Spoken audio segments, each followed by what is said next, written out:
Yes, Mr. Chair, you can proceed. The live stream has started.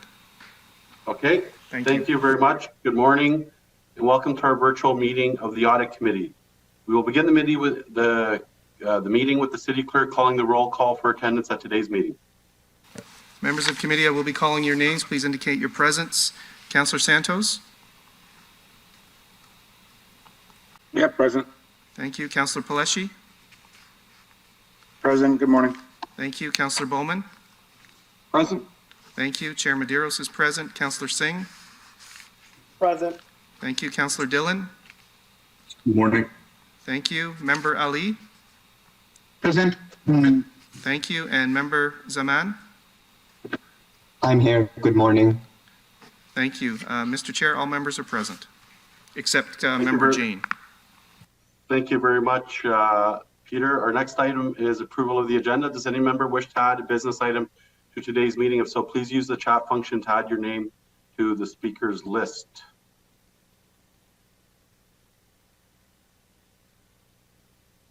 Okay. So we have a motion moved by Councillor Bowman that the agenda for Audit Committee meeting of November 24th be approved and as published and circulated.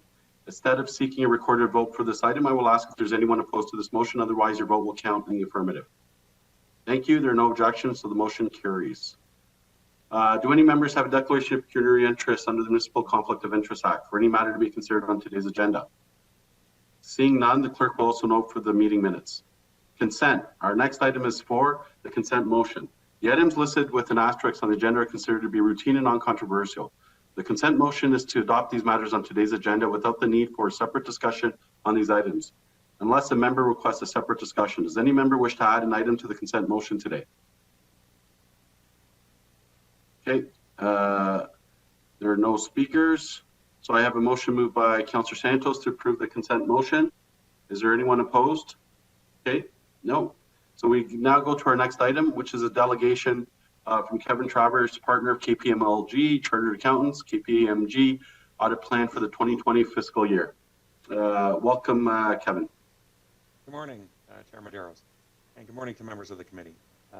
I'm joined today by Maria Kushnud, Senior Manager on the audit, and she and I will be presenting our audit plan for the 2020 fiscal year for the external audit of the City of Brampton.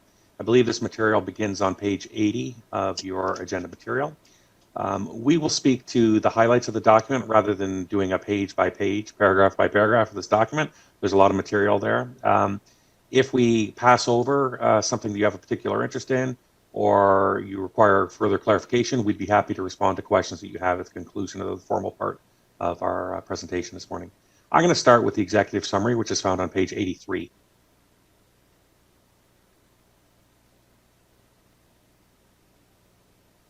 Thanks. So this is something we've talked in the past for members of this committee that have seen this presentation before. We've talked in the past about our audit plan not being something that we simply roll forward, on an annual basis. Every year we take into account what's going on with respect to the city and ensure that our audit plan addresses the audit from a risk-based perspective. For the year 2020, obviously we're dealing with the impacts of COVID-19. So you'll see references to the pandemic throughout this document in terms of how we're conducting our audit itself, as well as how it's impacted the risk assessment itself. The audit of the City of Brampton isn't just a standalone audit of the city. It's considered to be a group audit, meaning that there are other entities which are included within the engagement. There are three non-significant components, as we refer to them. This isn't to say that we consider them not significant, but that they're not material necessarily in the overall consolidated audit of the City of Brampton. They're listed on this page here as being the Public Library Board, the Downtown Brampton Business Improvement Area, and the trust funds of the City of Brampton. Materiality for the current year is set at, from a planning perspective, at $16.4 million. This is down from last year. Maria will speak to that slide in more detail later, but essentially the reason that materiality has declined year over year is as a result of the benchmark that we used has declined, really primarily as a result of the impacts of COVID on your operations. With respect to, why don't we move to the next slide, actually, to page 84. And you'll start to see here at an overall level the reference. Note here our benchmark that we've used to calculate materiality, which is consolidated revenue for the year. We've used a projected number to determine materiality at the planning stage. And what we do is at year end, we true it up using the final number for revenue. And, if the final number comes down to be lower than what we've used here, we may need to true up our materiality. Otherwise, we don't increase it to a higher number. We've also noted here that the percentage of benchmark use is 2.5%, which is consistent with prior year, similar to the benchmark, which is also consistent with prior year. The other number noted here is audit misstatement posting threshold, which is really I would consider it the more important number here. It's the amount that we use to identify any adjustments that we bring forward to this committee, whether they're corrected or uncorrected. And that includes disclosures as well. So the amount or the threshold for this year is 823,000, which is lower than last year, but it's, again, a function of, the decline in materiality. Audit misstatement posting threshold is 5%, normally 5% of the materiality number. We've also noted here our component stat audit materiality amounts. So for library, it is very close to last year's, BIA as well as trust funds. With that, I'll pass it back to Kevin. Thanks, Maria. So the remainder of the document in the appendices we will take as being read. I will highlight just a couple of items specifically. So on page 95, the key deliverables and milestones are laid out. So we are doing our interim audit work, has been scheduled. All of this work has been scheduled with management already. We expect to perform our interim work in December. Year-end work takes place in March. We have our closing meeting with management shortly thereafter, and we'll be before this committee in spring at your, whether it's May or the timing of your audit committee in order to present our findings. So what you can take from this slide is that the expectation is that the timing of the work that we perform will not be impacted as a result of doing the work remotely. We can move to the next slide, current developments. What I want to impress upon the committee as a result of the happenings from an accounting standpoint is that there are a number of new standards that will be coming out for municipalities to adopt. However, the Public Sector Accounting Standards Board, which is the organization that is responsible for the determination of new standards, has pushed out the implementation dates for all of the items that were pending a year as a result of dealing with the pandemic. So there isn't anything to be adopted in the current period. So that's good news that everything can get pushed out a year, but everything that is coming, there's a high-level synopsis of those items included here in the document. If I move forward a few slides to page, I believe it's, let's see, is it 99? You see reference to new audit standards. So maybe it's back a slide, sorry. Yes, thank you, new audit standards. So we want to, I think you just passed over it there. There it is, yeah. So there is a new audit standard that is in effect for the current year, and that deals with dealing with the audit of significant accounting estimates and the related disclosures. This will require a little bit of additional work on our part, really to, from an increased documentation standpoint, to look at the estimates that are within the city's reporting process, determine where those significant estimates are, and to look at all of the inputs and assumptions that are made, and to assess the reasonableness of those items. So it's a new standard for the current period. And as I mentioned earlier in some of the other items, we will report back to this committee the results of performing our procedures in this area. So with that, I think we'll take the document as being read, and Maria and I are happy to respond to questions you may have this morning. Thank you very much. As a reminder for those committee, you can request to speak on our chat box, and as this point, I don't see anybody. Okay, there's, I guess, no speakers. So I guess, Kevin, your presentation was a bullet, and everyone, everyone seems satisfied, and I thank you very much. Oh, I do see Councillor Bowman. Okay, go ahead, Councillor Bowman. Thank you, Mr. Chair. Very quickly, I just wondered, is it common for the budgeting process to have the accurate audited numbers prior to going into budget, or do other businesses go into their budget, create their budgets based on the numbers, and then get the results 6 months later in May? Just a comment. Through you, Mr. Chair, it's a terrific question, and really it's one that is something that is a little bit unique to Canadian municipal financial reporting and the budget system. For years and years, the financial statements in Canadian municipal financial reporting are prepared on a different basis than your budget. So there is actual data that go obviously into your budget process, but it's prepared on a different basis than your financial statement. So there isn't necessarily the direct link that you might otherwise expect to see within that process. I think that is changing, and it's changing starting from a senior level of government down. So I think the more you're seeing the federal and provincial governments start to prepare their budgets on the same basis that the financial statements are prepared, and therefore you use some of the historical data more than you might otherwise use in your budget process. But that might be another question to ask management as well too. Thanks, Kevin. Thank you very much, Councillor Bowman. Mr. Ali. Karen, good morning. I have a quick question. In your audit approach for 2020, would there be any specific focus on the COVID impact overall as to what kind of an impact the city has faced with, and are there any financial loss to the city? So question is that, are there any specific COVID impact assessment in your audit? Through you, Mr. Chair, if I understand the question correctly, we are considering the impact of COVID-19 throughout all of the procedures that we perform. So even in the larger financial statement captions, we're considering whether or not those have been impacted.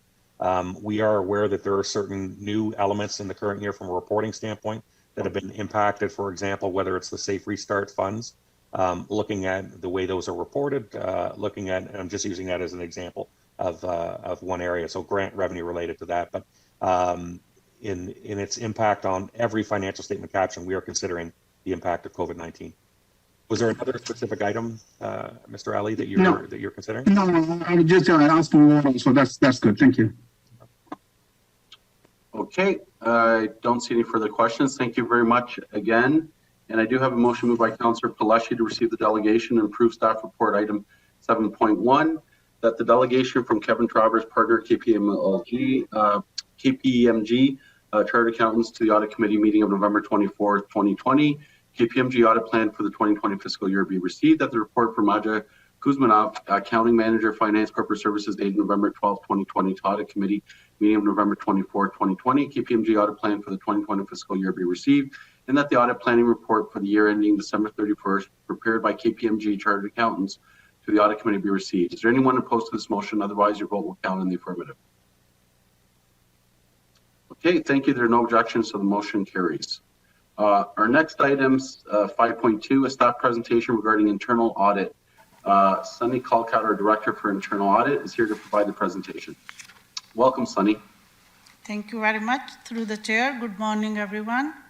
We would like to thank you guys giving us time and this opportunity to present this today. We are going to talk out at a high level what internal audit department is in the city of Brampton. So after we go through the presentation, we will have time for questions. However, during the presentation, if anybody has a question, please let me know. As an internal audit department, we consider ourselves trusted advisors to audit committee and senior management. And when we say trusted advisor, we mean we verify compliance, and for that we partnership for improvement. When we say compliance, we mean we look at the policies and procedures, the bylaws, all the SOPs.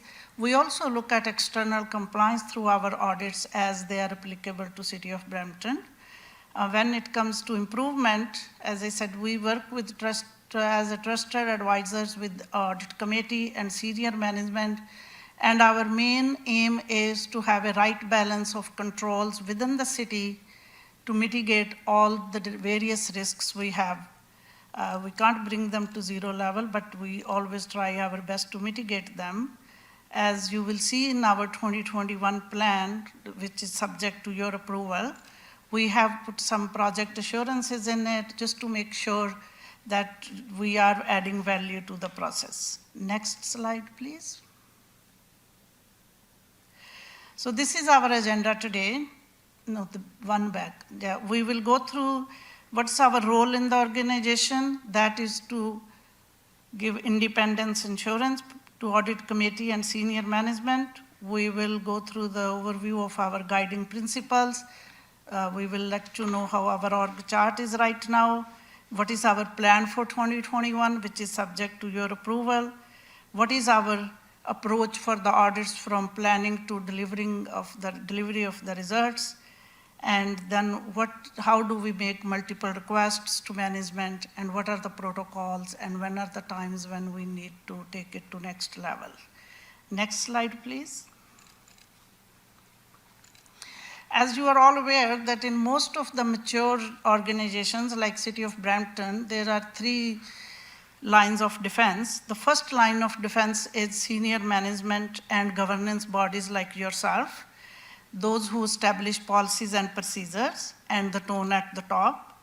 The second line of defense is our department which is called Business Improvement and Innovation. They monitor and they update the business processes and controls, and which is quite a bit because now we are living in an ever-changing environment. Internal audit always have been the third level of defense, where we come in and we provide independent assurance to audit committee and management on the effectiveness of the controls. We do look at the design and the operating efficiency of all the controls, and we look at if the control has been, first of all, designed properly, and if it's working as designed, and it is mitigating the risks. Next slide, please. Too many boxes on this slide. This is our own guiding principle. We use risk-based approach. Before we come up with the plan, I talk to commissioners, I talk to senior management, I talk to CAO, see what is keeping them up at night, and then we come up with the plan. And plan is never written in stone as we go through the year. If anybody has any particular concern, we will change the plan as we go further. We focus on major risks during the plan and come up with which audits we think will add value. We focus on compliance, and we also look at beyond assurance. We look at that our processes are working. Basically, we look at 3 E's, making sure that our processes are working efficiently, effectively, and we are obtaining the economies of scale. As a team, we want to make sure that we are delivering the quality results with the minimum disruption to the business. And it's always extra work for business. When we start audit, we spend enough time with management to understand that particular business. And then we also spend enough time to upgrade our skills and keep us updated with the current skills and current environment of internal audit. We attend a lot of conferences and meetings set up by Institute of Internal Audits and also the municipality internal audit associations. We focus on the emerging trends in the internal audit and the key risks that the public sector or the municipalities are facing. I also have quarterly meetings with other municipal internal audit staff to understand what their risks are and then see if they exist in our world as well. On a holistic recommendations, once we identify the problem, we make sure that we work with management to come up with the action plan that is sustainable. And we also make sure we are fully aware of the budget restrictions. We also look at the business cost versus benefit analysis to make sure that it's realistic, it's sustainable, and it adds value. Also, as you know, that internal audit is changing. It's very much technologically oriented. We are up to the speed. We are fully invested in a software called Galvanize. It used to be called ACL first. That helps us a lot in our data analytics. We also have a software named Pantana to manage our audit work from planning to execution to the reporting. And we are right now actually training our staff on our own, and we are trying to make sure that we get the maximum out of this system, even with the management, so they can manage their action plans through Pentana. Data analytics is the future of internal audit, and we have made a right investment in galvanized ACL. So right now in our 2020, we have a plan that we are going to really focus on data analytics. Currently, we are doing actually our benefit audit, which we are finding that the data analytics part is really helping us a lot. Then finally is our management action plans. Once we do the audit, we negotiate with management, come up with the right resolutions, then we follow up on quarterly basis. I have in-person meetings with them, virtually now, of course, and we look at the right action plans and we make sure that they are done on timely basis or there is a right reason to delay them, and then we follow up with them. Next slide, please. Next slide, please. This is our organization chart for internal audit right now, and I'm very pleased to announce that we are fully staffed now. Here is me, who works for UNCAO. Then we have a coordinator in the department. We have 3 managers. One is focused on IT, Richard, and 2 operational managers, Darshan and Gurpreet. Gurpreet is a new addition to the internal audit family, and Gurpreet helps a lot with the data analytics along with Richard. Then we have 3 senior auditors. Right now, I'm very pleased with the skill set and the team's overall environment. Next slide, we already have the next slide, please. This is the plan, and as I said, it's subject to your approval. So I'm sure you guys have read the plan, so we can talk about it once we get that in the agenda. Next slide, please. This is our approach. So we plan, and in the key state of planning, we work with management to understand their processes. We identify the risks. When we identify the risks, we look at the likelihood and impact of those risks, because in the limited amount of time, and we want to make sure that we focus on the risks that matter to us. And then when we work with the management, we come up with the risks that needs to be in the audit program. Once we have those decided, we issue the letter of engagement to management. Then we start execution. And execution is basically we come up with an audit program, and then we look at various data, we look at various policies and procedures. And during this execution period, we are always in touch with management. If we find anything out of ordinary, we always discuss with them, because they are the masters of their shops. We want to make sure that we haven't missed anything. And we don't write anything in the audit report until they agree and they provide us action plans. Once the field work is completed, we set up a closing meeting with them. We explain them the risks we find. We explain them the likelihood and impact of them and how they can affect City of Brampton. And I'm very pleased to say, so far since my time here, we are always able to get good results out of the audit and management on our side. And once everything is finalized, we issue the report to audit committee, which you see every audit. Next slide, please. These 2 slides are very text heavy, but basically what it is, it explains what are our initial requirements and what's the service level agreements we have. And this is what we think that we agree with management that once we request within 5 days, we receive, whether it's a policies or procedures or SOPs, bylaws, we can always get directly from system, and the data requirements. We work with IT as well. And sometimes if we don't get, then we try to go deeper and see what is the reason.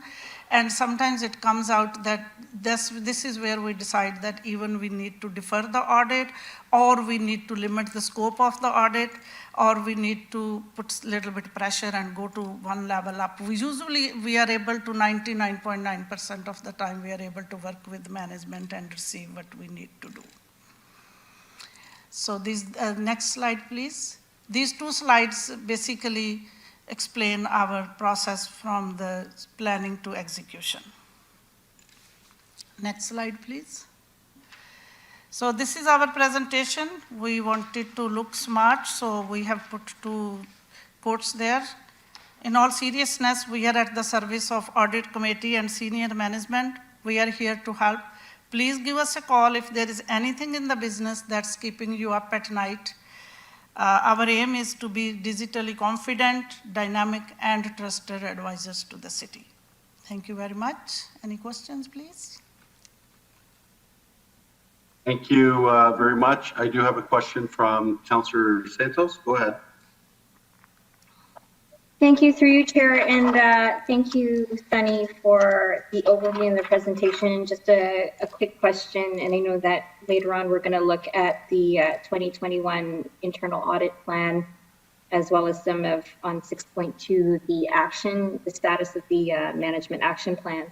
I just have a question on how is it determined in terms of what audit should be deferred or delayed to a later date versus ones that are last minute prioritized? We look at the risk of the audit. So let's say if we have 20 audits, we don't have 12 audits on the plan, and either audit committee or senior management come up with another audit, we will review our current audits and see what we can delay. And if it comes out we cannot delay anything, especially because in this environment, then I will be coming to you and CAO and asking for help. So we will bring an external partner in to complete the audit plan. But usually we are able to say, okay, either we work over time and we say, okay, these are audits, we can take it to the next quarter or even next year. And this is what's the requests are coming in. We pay our best attention and take immediate actions on that. Okay, thank you for that, because I did notice that in the, and I know we'll talk about it later in the 2021 the audit plan for 2021, there were certain audits that were deferred and delayed, like the IT audit, as well as the real estate audit. I'm not sure, Mr. Clerk, if now is an appropriate time to ask those questions or if I should reserve. So I can explain you, no problem. Realty service audit was deferred because once we started asking for information, they were taking a lot of time, and they told us that most of the information, the data, even the updated org chart things are not available. And they were not saying they won't be able to do it, but they were saying even the things policies and procedures which we thought are right there, they told us it will take them 2-3 weeks. And then we realized that, okay, they don't have time for us for the audit, and they're trying to come up to the speed with their own processes. So we thought if they're in the middle of fixing the processes and they have brought one part-time person to full-time and he was trying to manage the work, so we thought at that point audit is not going to add any value. We will keep telling them you don't have this, and they will say yes, we are aware of it. So we said, okay, let's give them time to fix the things they are telling us to fix, and then we will go back and do the audit. The IT audit we deferred because in 2019, IT hired an external firm, and they did the assessment, and they came up with a lot of resolutions. The manager who was supposed to take care of those, she is on a long-term, she's not available, she's on a long-term break. And at that time, we also had a change in management, and somehow that report fell through the cracks. And when we were under the understanding that all those resolutions are in place, let's verify them. And when we went to IT, then we figured out, because that manager is on extended leave, and we had a change in management, that assessment was not implemented. So then we realized that, again, audit won't add any value because none of the resolutions were implemented. But I'm pleased to say now we have a new sheriff in town, and our new CIO took it very seriously. We had 2 meetings with them.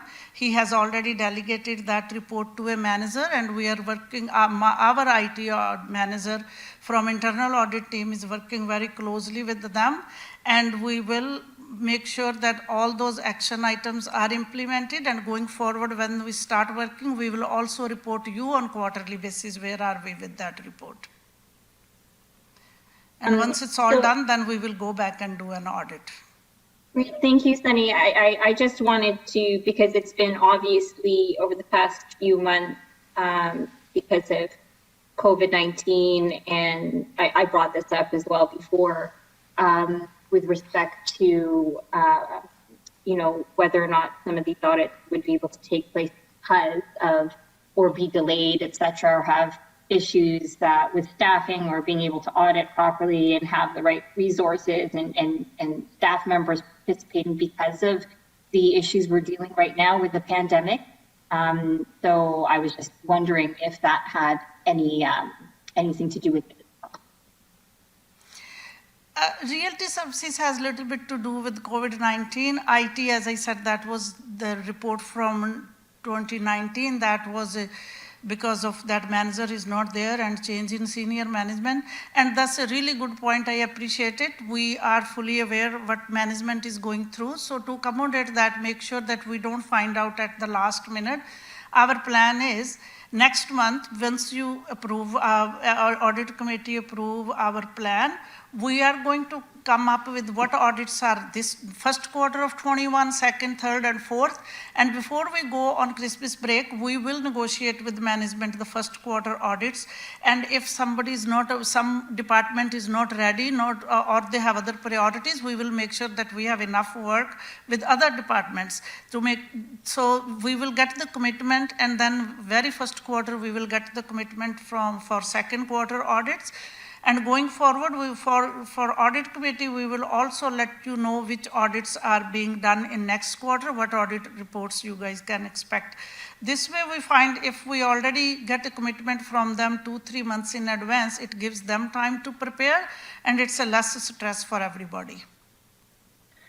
Okay, thank you, because I know that sometimes, especially now where we're dealing with a lot of our staff and management really chasing tails and dealing with a pandemic, that we are sensitive to what we're able to audit during this time. So I think it's important, and I appreciate the sensitivity around that.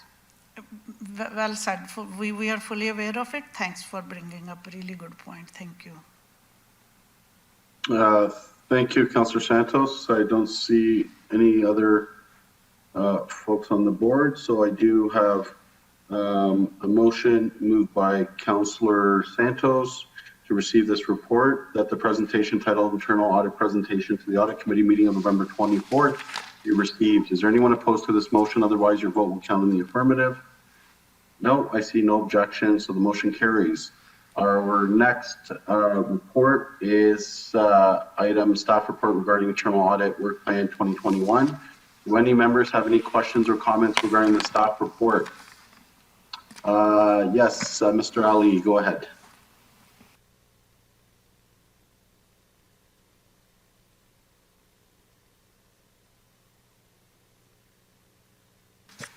Iqbal, I'm just going to unmute your microphone. Please go ahead. Yeah, thank you. Thanks, Annie. Thanks for the presentation. And I have two questions on the internal audit work plan 2021. My first question is that the 2021 audit plan, does it include any carryover from the 2020 plan? Either it is not completed or not started due to operational issues or COVID-related impacts. And a related question is also looking at the 14 items that you have in 2021 and looking at the fact that we are all facing the challenge of managing the COVID lockdown situation, how feasible it is for you to complete all 14 items in 2021? It's through the chair. Thanks, Mr. Iqbal Ali. There are two audits we are bringing from Plan 2020, and that is realty management. And as I said before, that audit report, not audit report, that assessment done by third party in IT. We are fully staffed now. We are very hopeful. We were going to make 2020 plan as it was. We are very hopeful, and if we feel, as point to Councillor Santos, if we feel during this year that because of COVID-19 or because of management's other priorities and because of management issues, if something comes up, we will let you know right away. Right now, we are fully hopeful that we will complete the plan. All right, thank you. And one more question. Looking at item number 5, the emergency spending review and the objective of the emergency expenses related to COVID were necessary, reasonable, and justified.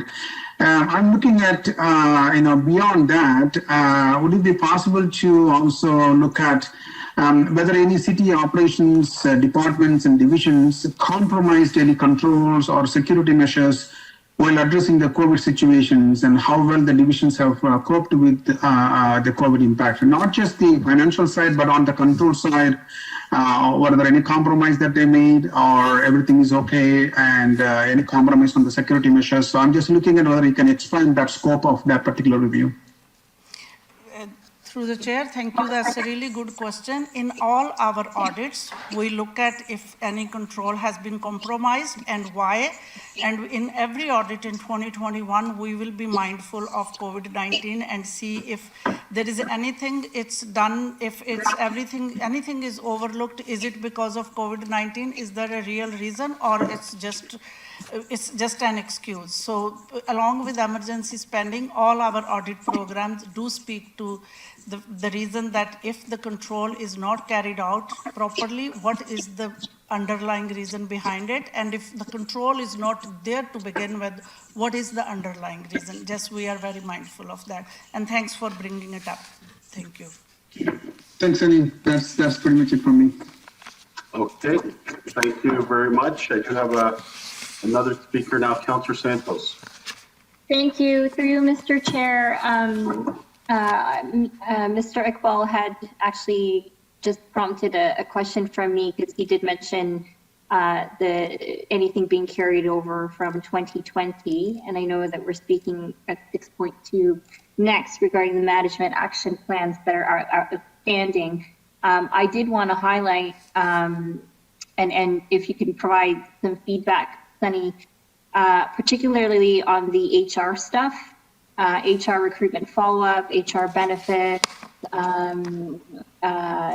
those in particular. I know that in our audit, and I can't remember which auditor did it, in terms of service and quality and support for the corporation, we had issues related to HR. And so I just wanted to, and looking at some of those outstanding items that are there, and just want to make sure that we follow through with those particular items. Through the chair, thank you, Councillor Santos. Yes, last 2 weeks before, I had a meeting with the Director HR, and we went through where they are. They are pretty well done with the policies and procedures. They are now going to put those policies and procedures to our policy liaison department to get the approvals. Right now, we are doing the part 2 side of the benefit audit. We are also going to find out where they are with policies and procedures through that.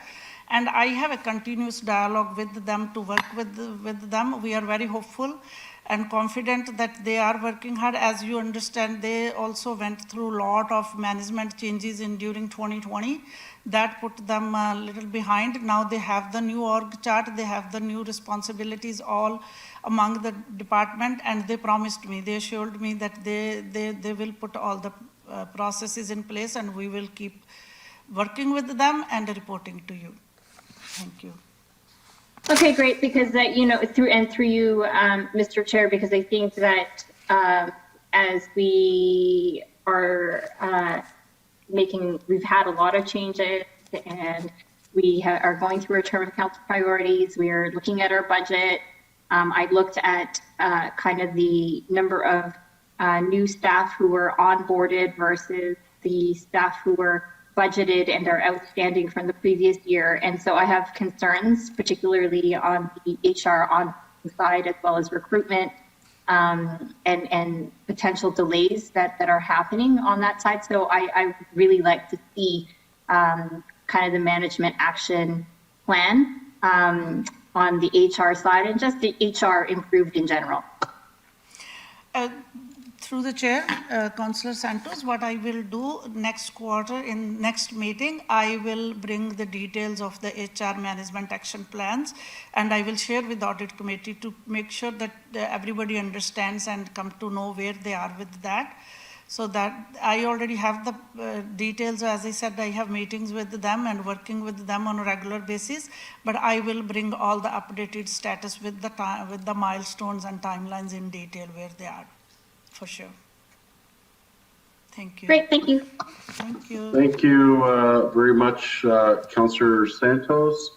And I do not see any further questions. So I do have a motion moved by Mr. Ali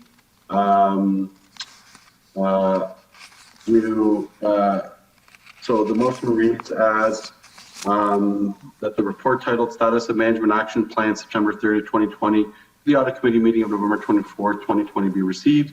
Is there anyone opposed to this motion? Sorry, Mr. Chair. The item we're on right now is the Internal Audit Work Plan 2021 6.1. I believe the motion you just read was for 6.1. My apologies, yeah, that's correct. So it's the internal plan regarding 2021 to the Audit Committee meeting of November 24th, moved by Mr. Ali. Is there anyone opposed to this motion? No? Okay, thank you. Now we go on to item 6.2 regarding the status of management action plans. Are there any questions? Okay, I do see Mr. Lee on the board. Go ahead.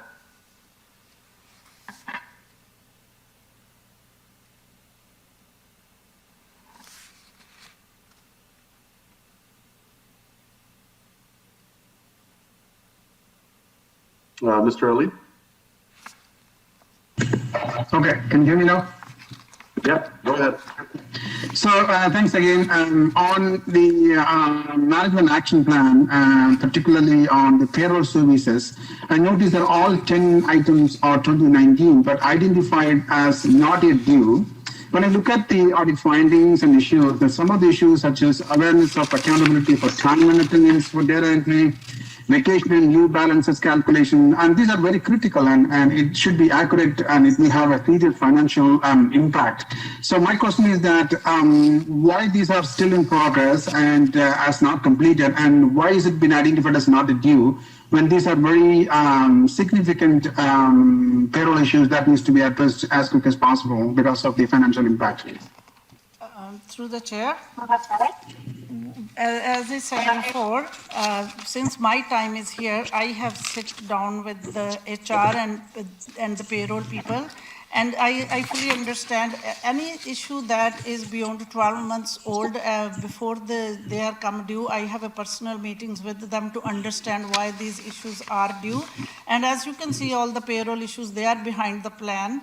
And that is because the change in management, that's what I'm told. And I am working with the HR and payroll department now to bring them up to date. So what I'm hoping is the next audit committee, the results will look different. And I fully understand this and your point.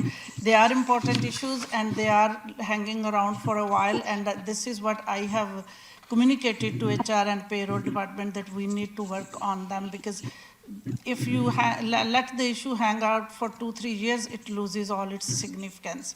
So we are working with them right now. All right, thank you. Thank you. Okay, thank you, Mr. Ali. I don't see any further questions, so I do have a motion by Councillor Bowman that reads as follows: that the report titled Status of Management Action Plans September 30th, 2020, the Audit Committee meeting of November 24th be received. Is there anyone opposed to this motion? No, so the motion carries. Thank you. We go now to item 6.3, staff report regarding corporate fraud prevention hotline update.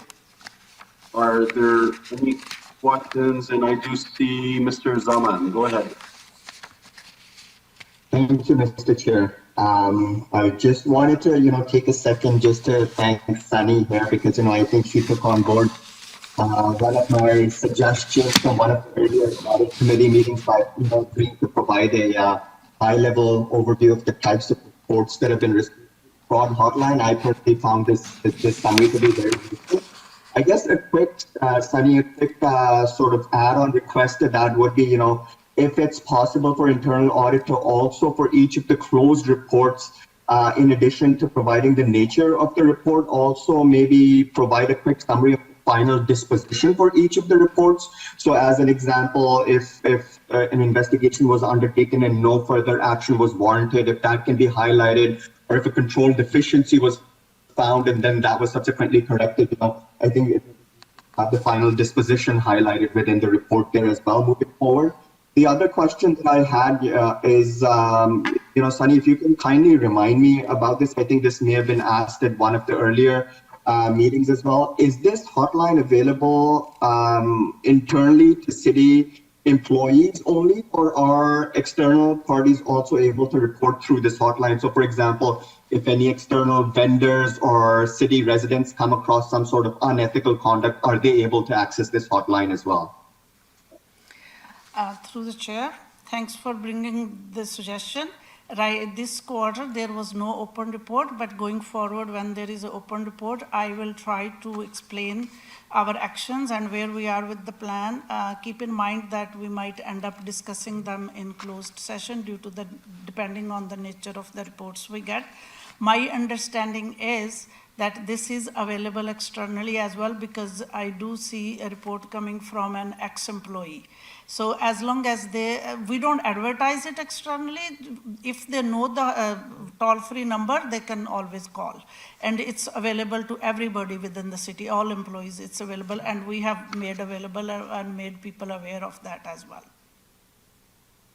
I guess just to follow up on that comment, I guess in terms of the report that came in from the ex-employee, we can expect the ex-employee to be aware of the hotline, right? Being a former employee of the city, but external parties may not be aware of this hotline. So, my suggestion would be, if internal audit can think about that, take that thought away, and maybe you can share your thoughts on that at the next audit committee meeting, whether there's any validity to the idea that we should extend it to external parties and maybe advertise it either on the city's website or through other appropriate channels. And I would think even the vendor here that, maintains this hotline for the city, maybe they could even provide some insight in terms of whether other municipalities or other public bodies also make their hotlines available externally. Just from a benchmarking point of view, I think it would be useful. Really good point. I will check with other municipalities what process they have in place, and we will request to the council. It will be council's decision and audit committee's decision. If they want to have the hotline available to external vendors and external public, we will work with them. It should not be internal audit's decision. It should come from the tone at the top. If they want that decision, we welcome that decision, yes. I think that's a fair comment, Sunny. I guess the request would be if you can study this and come back with any recommendations, and then this committee can deliberate upon whether any further action is warranted. So I'll sort of end that discussion there and leave that idea with you to bring that forward at one of the future updates. The other question that I had, in regard to this particular hotline as well, and this relates to sort of the change in the internal audit charter that occurred recently. I know we've had significant discussions around that particular issue, in terms of the change that was made to the charter. And myself and other folks at some point had raised some concerns about the conflicts that might pose as well. I don't intend to get into the details of that and relitigate that issue here. But I guess I was just thinking, as I was reading this update on the hotline, it got me thinking, given that internal audit now functionally and administratively reports to the CAO's office, how would internal audit deal with any reports, that might come in under this hotline that might pertain to management or the CAO's office? As an example, would internal audit, if requested by management, would you be obligated to share the details of those reports, or how would you ensure appropriate confidentiality, I guess is the question, from management if it relates to management's actions? All right, through the chair. Right now, all the reports are shared among, when the report is there, 3 people have access, one from security department, myself, and a coordinator. And matter of fact, I just had a meeting with the HR director yesterday, and I said we are in the process of bringing a privacy officer in, who that position is also going to be independent, and we would extend access to privacy officer as well. So all the reports will go to the privacy officer as well. So, and also I'm in the process of planning with HR, that HR will have access to the reports as well. And then as the reports come, we will delegate to the areas of expertise who should be reviewing those reports. Internal audit will coordinate. We will make sure all the reports are thoroughly investigated and the results are there. But if it's about security, is it about financial fraud, is it about HR practices, we will make sure we work with that management. And to your point, as I said, right now, 3 people have access, and we are planning to extend the access to privacy officer as well. Okay, I guess that's good to hear that, you know, the access there is restricted in terms of who may be able to access it. So there are some controls and protections there.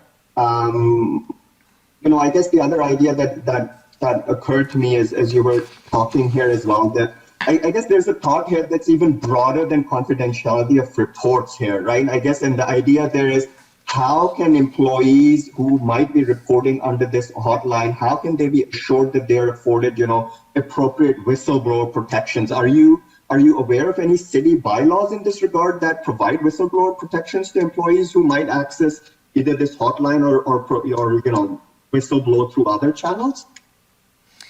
To be honest, I haven't read the bylaw, but I am sure that the employee's identity is protected. And also, as soon as I get the report, I always reply back to the reporter, and they have the access to, they can go in, and sometimes I ask for more information to make sure that we can investigate fully.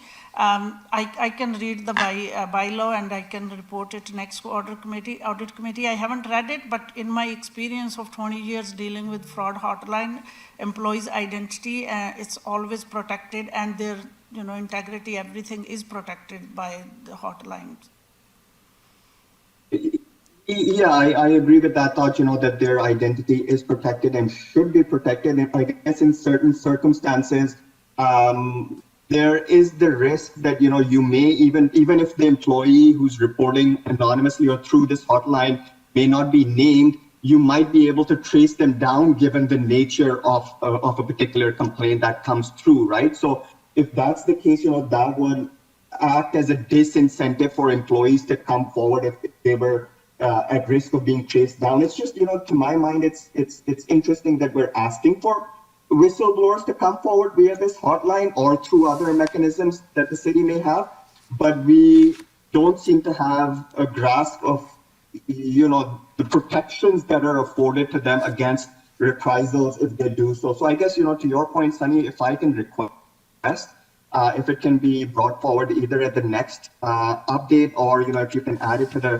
2021 audit plan, would be, given that we don't have a great handle of what the whistleblower protection regime is at the city, could I request for internal audit to study this matter of whistleblower protection a little bit more, maybe contrast that to some other jurisdictions, public bodies against best practices, and think about, you know, if there are any shortcomings within the whistleblower protection regime here at the city, how we can beef that up to bring it up to par. That would be my request for internal audit to consider moving forward. Mr. Zaman, this is the chair, and the clerk would advise the same. I would suggest, instead of requesting that this be a motion, if you agree, and give direction, and we can vote on it. And also, I think previously your comment, which I thought was a very good comment regarding external promotion of the audit, external promotion of the hotline. And you also requested that the auditor look at it. I would suggest that we have 2 motions there, if you feel comfortable with moving, and certainly we can vote on both of them. Clerk, would you agree? Through you, Mr. Chair, yes, if that's the will of committee, 2 motions would be appropriate. So, Mr. Zaman, are you okay with putting those 2 motions on the floor? I'm happy to move forward with that. Thank you, Chair. Okay, we'll give the we'll give the opportunity for the clerk to sort of put that in writing. I think one had to do with, and Mr. Zaman, if you can just please articulate to our clerk, the first comment was around external promotion of the fraud hotline. That's correct. Outside of city employees to external parties as well. Okay. So we'll deal with that And the one. second part of the request is, right. And the second one was looking at protection of whistleblowers.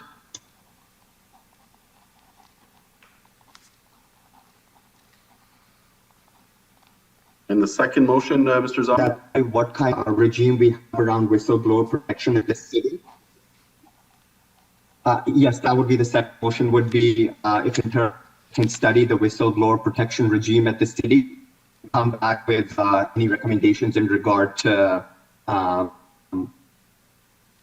Okay, in both motions, you're up to what would be best practice. Okay, in both motions, you're fine having report back at next audit committee. Yes. Okay. Sorry. Could Chair, you welcome? I'm happy with that. Yes, sir. Okay, thank you very much, Mr. Zaman. So we have those two motions, but we'll move forward. There are more questions. Thank you very much. Councillor Palashi, is this a question would you like to follow up with, or do you want me to read it, or would you like to speak?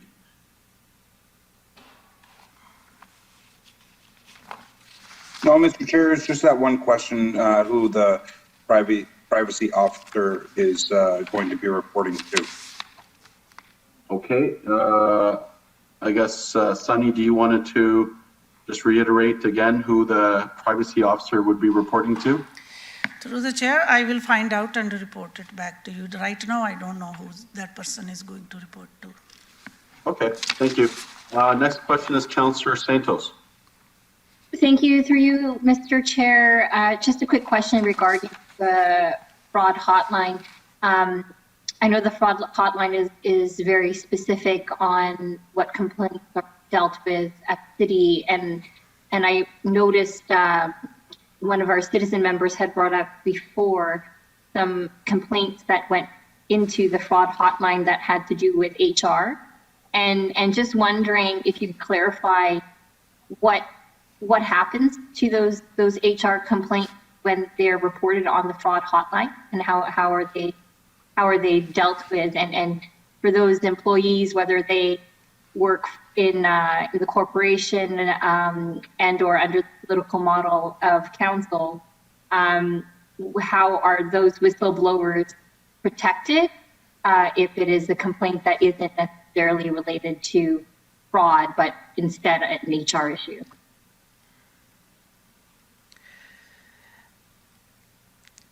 Through the chair, Councillor Santos, as I said before, we have from the reports, we have a full privacy on who requested the report, whether it's a fraud. So far in my time here, I haven't seen any report on fraud. It's usually around HR practices, or it's about employees' code of conduct. And once we have that, then we look at in our department, I sometimes delegate, but I'm fully involved with every single report, and then we go to HR and work with them if it's a HR related report. As I said, so far in my time, we have never seen any report on fraud, keeping fingers crossed. Okay, so and thank you, and through you, Mr. Chair, and I get that, Sunny. So I guess maybe we can get a follow-up at some point, is maybe this is an HR question. I know that there is a link, and so from the public's perspective and or from internal staff's perspective, if there is a complaint related to HR, whether that's on recruitment or hiring practices or what have you at the city, whether or not if they call the fraud hotline, they may think that that's their only avenue, and how do we deal with those complaints, which again leads back to what I was originally talking to about before regarding the outstanding management action plans from 2019 and 2020 with the HR department. I understand there have been changes, et cetera. But I think internally, it's an issue that I think needs to be prioritized. And I want to make sure that the city staff and the public know that we take those complaints that are HR related very seriously. Yes, indeed. And in next audit committee, I will explain the process, how we work, and what every party's, what the responsibilities are and how we carry them out. Definitely. Thank you so much. And I think Thank you. Thank you. And I guess just in final comment, this also has to do with the fact that we are navigating through our diversity, equity, and inclusion recommendations and report with HR, which is also super important to us as well. Yes, indeed. Thank you, Councillor Santos. Councillor Singh, okay, it was just a comment. Now I do have Mr. Zaman for a follow-up comment. Go ahead, Mr. Zaman. Thank you, Mr. Chair. Just a follow-up comment to the comment that Sunny had made just now, that we haven't necessarily received any fraud-related reports or inquiries through the hotline, and they're more sort of, let's call them unethical conduct in nature that we've received through the hotline. Just wondering, I put my marketing hat on at that point, and I just think about, whether there's an opportunity to rebrand this hotline not only as a fraud hotline, but even expand it to something along the lines of an ethics hotline, where we can broaden the mandate potentially and encourage more reporting from employees, not just on fraud activities, but unethical activities in general. Yes, through the chair, we can expand our whistleblower. We can bring extra awareness to the employees, and we can explain them. Maybe I will have a presentation, and we can share that through email with the employees, to making sure that they are all aware what can they complain and how we protect their integrity and their identity. I think it's a good idea to review it once a year and send it to citywide, so it's sort of freshen up in their mind that here is this avenue they can use. For sure, very good point. Thank you. Absolutely, I agree with that. Thank you, Mr. Chair. Thank you, Mr. Zaman. And before we go to the two motions, may I move that the chair be heard? I assume somebody will respond, so I thank you. Essentially, yeah, and just following up on some of the comments, I do think there's a lot of value in us looking at how we externally promote it in terms of the anti-fraud hotline.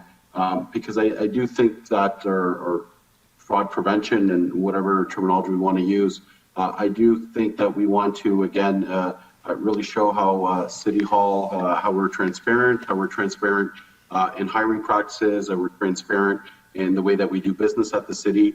So I really do like the motion moved by Mr. Zaman regarding how do we do business and look at those issues. And I do think Councillor Santos touched on something which is also very important as well. When you think of the turnover of staff, and I know we've had a lot of new staff join us recently, and Sonny, I just hope that they understand the process. And especially with onboarding, that people do get sort of an idea of how this hotline works and how they have this avenue. So I would like to see more sort of opportunity that gets to be sent to sort of staff. Interesting enough, as councillors, for example, on occasion, and some of my colleagues, if they want to speak to it or not, but we do receive sort of what they call anonymous emails, making accusations and suggestions and so on. And usually we get those emails, and we don't know, there's no real follow-up on those anonymous emails.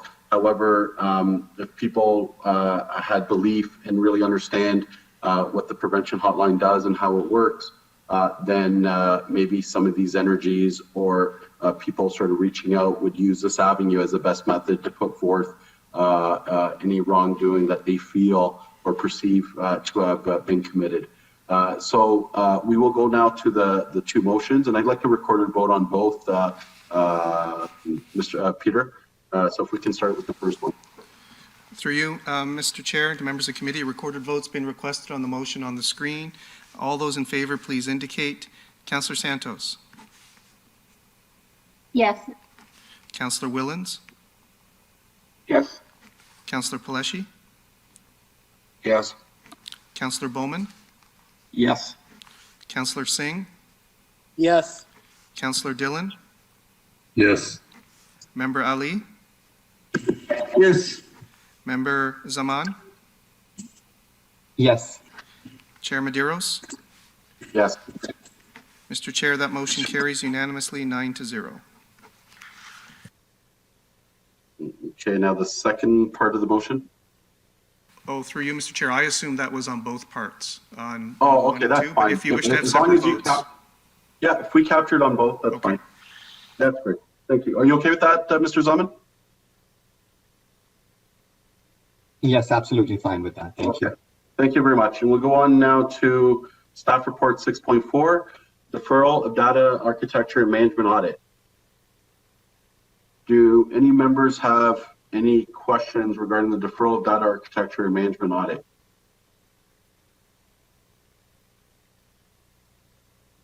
Okay, I don't see any questions. So I have a motion moved by Member Ali to receive the report, that the report titled Deferral of Data Architecture and Management Audit to the Audit Committee meeting of November 24, 2020 be received. Is there anyone that opposes this motion?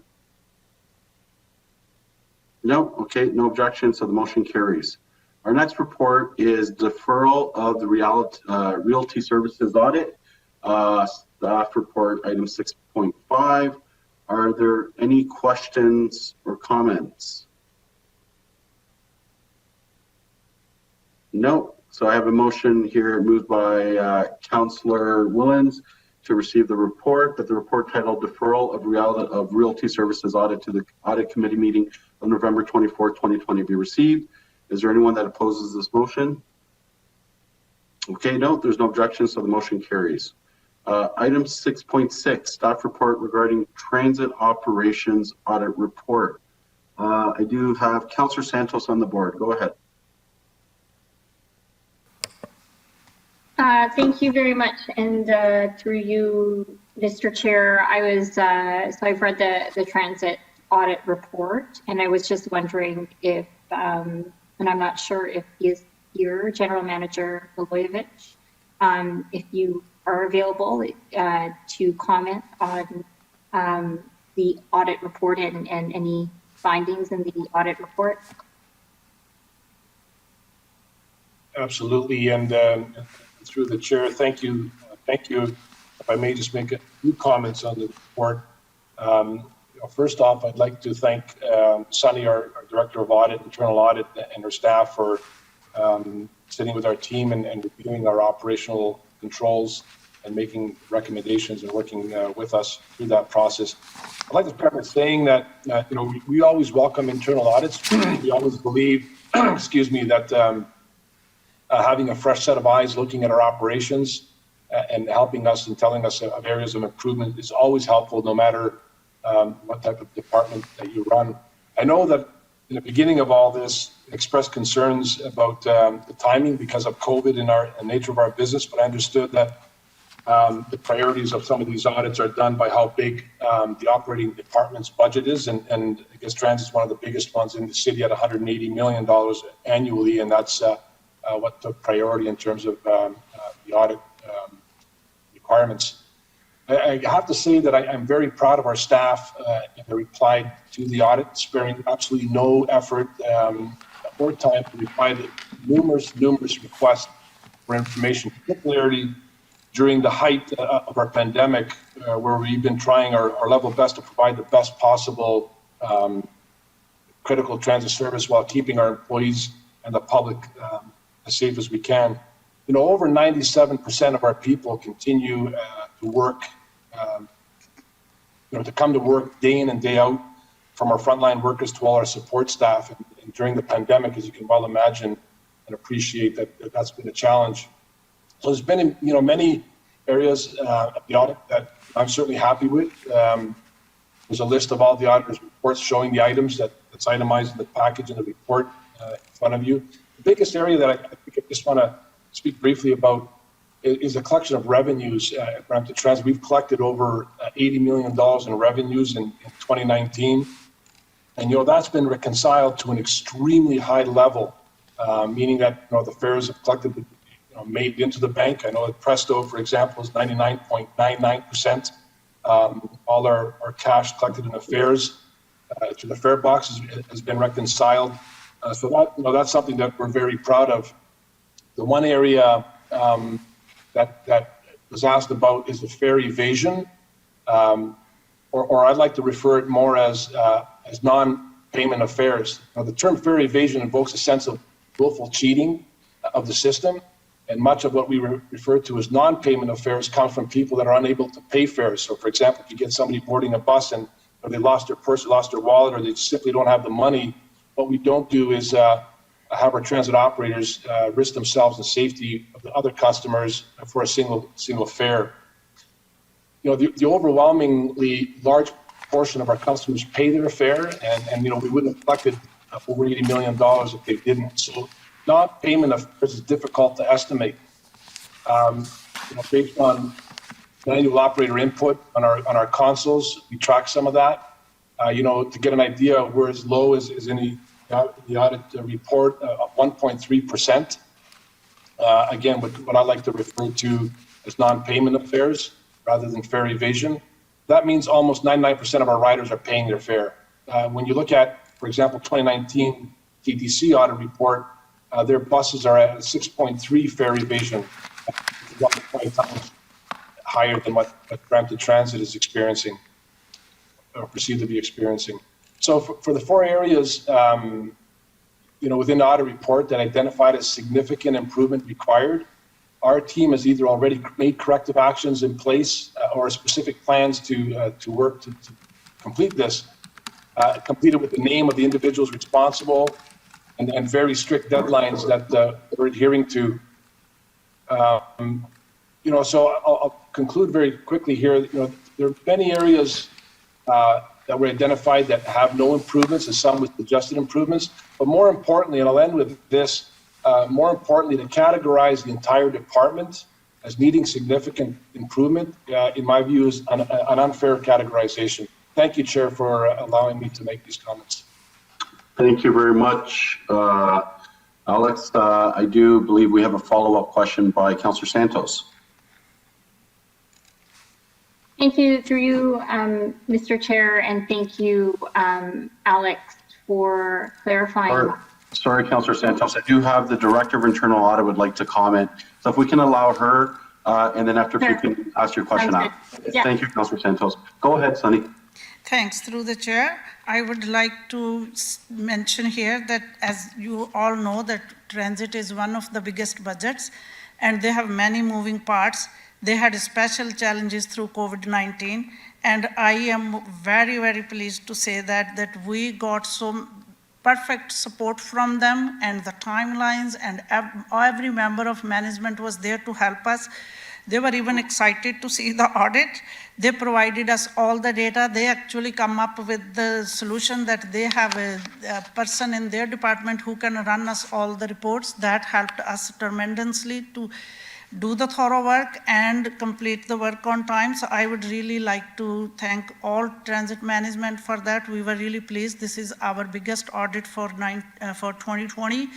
We also got robust action plans from them. They have already completed some of the issues. We are very confident that when we do the follow-up audit on the remaining issues, we are going to have a pleasant experience. I would like to take this opportunity to thank transit staff once again. Thank you.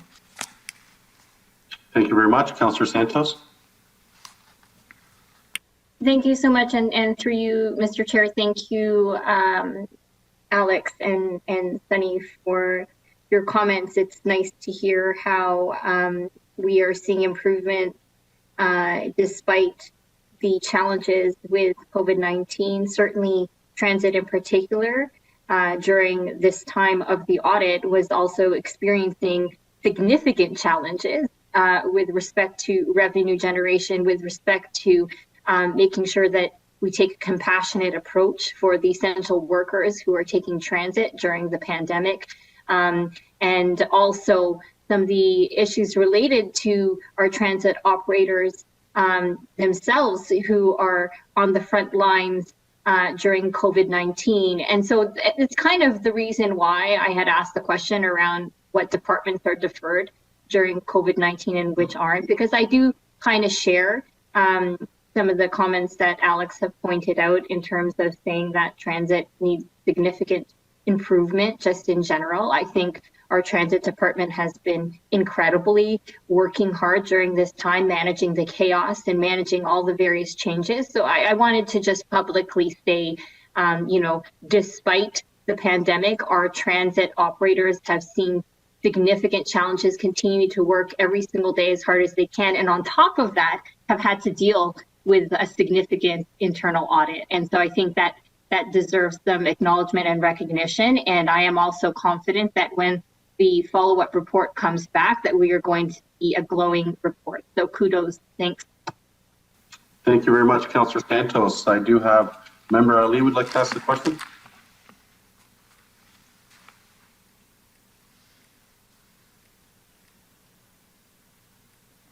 Hi, Member Ali. Oh, seriously. We're doing that. So thanks, Mr. Chair, and my questions to Sunny. Knowing the seriousness and also facing the challenges on the COVID and so on, and thanking all the transit staff and the management, understanding the significant nature of the internal control. My question to internal audit is that: are you going to do a follow-up review to review the internal control system that is put forward by the management to make sure that how effective it is working, and whether the internal audit is satisfied with the management control put forward? So just ask a question. Through the chair, yes, it's in the 2021 plan that we are going to do a follow-up audit. Thanks. All right, thanks. That's about it. Okay, thank you very much. I do not see any further questions or comments. So I do have a motion moved by Councillor Santos that the report titled Transit Operations Audit Report for the Audit Committee meeting of November 24th be received. Is there anyone who opposes this motion? No, so the motion carries. I believe we've dealt with finance, report on finance 7.1. So we have no new business and time for question period. Do any members have any questions regarding the audit committee matters? No, public question period. Are there any questions from the public, Peter? There are none, Mr. Chair. Okay, thank you. Our next item is going into closed session. So I do have a motion moved by Councillor Willens to move into closed session to deal with the following items. 11.1, open meeting exception under Section 239 of the Municipal Act, the security of the property of the municipal or local board. 11.2, the security of the property of the municipality or local board. 11.3, the security of the property of the municipality or local board. Is there anyone who opposes this motion? No, there are no objections, so the motion carries. To members of the public watching today's meeting, all meetings of committee must start and end in public session. After the closed session is completed, committee will reconvene in public session to complete its business on today's agenda, including reporting out on any actions arising from its closed session portion of the meeting, passing and confirming bylaw to confirm the proceedings and decisions from this meeting, and adjourning this meeting. Council now will recess. It's 11 o'clock. Peter, 11:10, is that enough time? Yes, Mr. Chair, thank you. Okay, so I'll say everybody at 11:10. Thank you. Thank you, members of committee. So members of committee, just some advice.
So Charlotte, I'm going to give presenter back to you.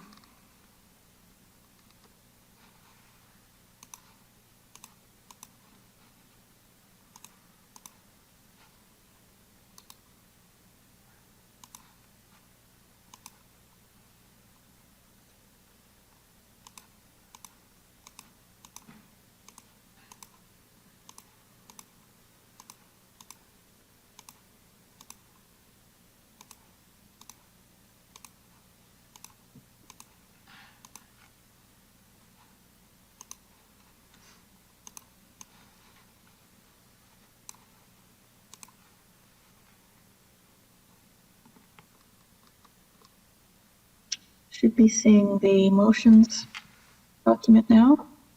Yes. Yeah.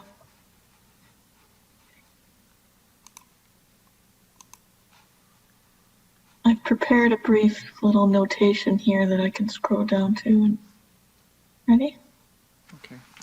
Just one moment, Mr. Chair. I just need to pull up something for...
So, Mr. Chair, we do have quorum, so when you're ready, we can proceed.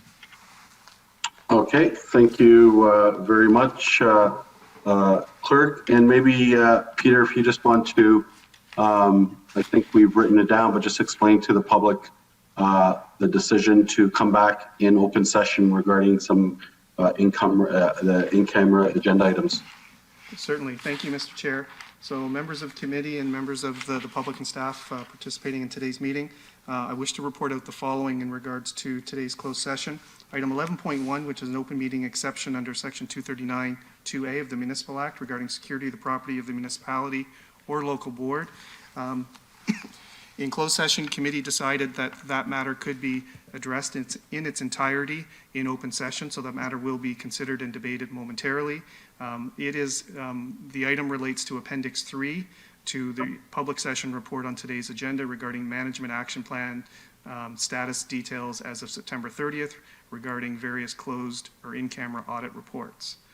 In regards to item 11.2, which again is the security of the property of the municipality or local board, a portion of that item has been determined by committee with advice from staff that could be considered in open session, and the portion of the report itself deals with segregation of duties, so there is a small portion of that report that will ensue a public conversation. And for item 11.3, again, security of the property of the municipality or local board, that matter was considered in closed session and information was received and acknowledged by the committee. So, Mr. Chair, I would advise then that we can proceed publicly to deal with item 11.1, and I will point out that an open session version of the report for 11.1 and a version of the report for 11.2 regarding that portion that can be discussed in public will be made available and posted to the city's website. Okay, thank you very much, Peter. Now, members of committee, regarding item 11.1, are there any questions or comments? I'm not sure if Councillor Palashi is still on. I think, would you like questions regarding 11.1, Councillor Palashi? No, Mr. Chair, I have no questions. Just wanted it to be made public. Thank you.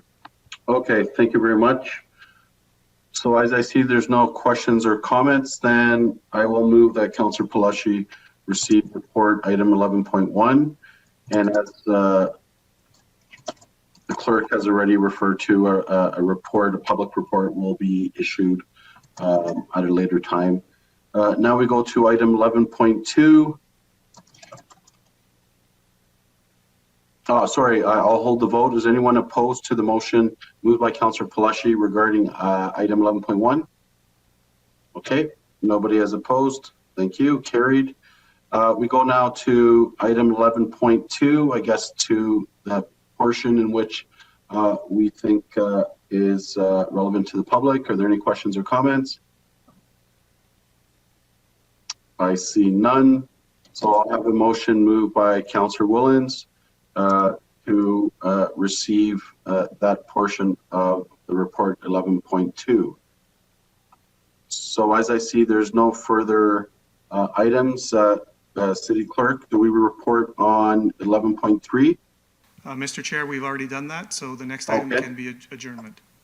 Okay, thank you very much. So I do have our last item of business. Our next scheduled meeting is for February 23rd, 2021 at 9:30 a.m. I have a motion to adjourn moved by Councillor Bowman. Anyone opposed? No? Okay, have everyone a good, I guess, afternoon. Thank you very much.